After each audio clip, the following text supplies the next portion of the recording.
గిడుగు సీతాపతి పంతులు గారు ప్రముఖ తెలుగు పండితుడు, గ్రంథకర్త. ఆయన తెలుగు సాహిత్యానికి, వ్యవహారిక భాష ప్రచారానికి ఎనలేని సేవలు అందించారు. జయంతి సందర్భంగా టీశాట్ ప్రత్యేక కథనం. గిడుగు సీతాపతి పంతులు జనవరి 28, 1885 సంవత్సరంలో విశాఖపట్నం జిల్లా భీమునిపట్నంలో తెలుగు వ్యవహారిక భాషోద్యమ సారథి అయిన గిడుగు వెంకట రామమూర్తి దంపతులకు జన్మించారు. ప్రసిద్ధ భాష పరిశోధకుడు, విజ్ఞాన సర్వస్వ నిర్మాత, పలు గేయాలను పిల్లల కోసం రాసిన సాహిత్యవేత్త.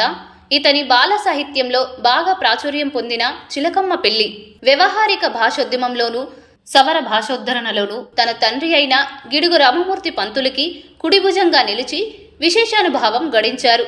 రైతు బిడ్డ, స్వర్గసీమ, పల్నాటి యుద్ధం, భక్తిమాల, పంతులమ్మ, మాలపిల్ల వంటి కొన్ని చలనచిత్రాలలోనూ నాటకాలలోనూ వీరు నటించారు. భారతి శతకము, సరస్వతి విలాసము, కొద్దిమొర్ర, వీరబాలనందము వంటి బాల సాహిత్య రచనలు విశేష ప్రజాదరణ పొందాయి. వీరు బైబిల్లోని 3 సువార్తలను సవర భాషలోకి అనువదించారు. కేంద్ర సాహిత్య అకాడమీ వారి అభ్యర్థనపై తెలుగు సాహిత్య చరిత్రను ఇంగ్లీష్లోకి అనువదించారు. చందో రీతులు అనే గ్రంథానికి ఆంధ్రప్రదేశ్ సాహిత్య అకాడమీ పురస్కారం లభించింది.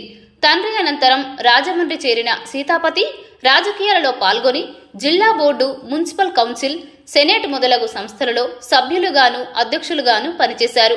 వీరికి ఆంధ్ర విశ్వ కళా పరిషత్ కళా ప్రపూర్ణ ఇచ్చి గౌరవించింది.